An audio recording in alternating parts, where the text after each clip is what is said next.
Janganlah dia kote-kote macam tu. Saya awak dia buku. Oh, Pakistan mari ni. Awak orang Pakistan. Kita benarnya orang Melayu. Tapi orang kita semak lok, okey? Orang Pakistan itu. Allahu Akbar. Masya Allah. Saya kena teras resipi ni. Oh. Tak ada. Dah ada Oh.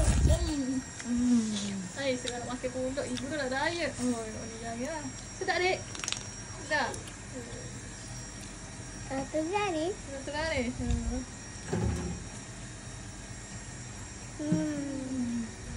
Sedap ke? Sedap. Ayam goreng lagi. Opa cik Ibi tengah makan ni, guys. Opa! Tu kucing nak makan tu, Opa! Jangan kata dia. Woi, opa cuci sayur.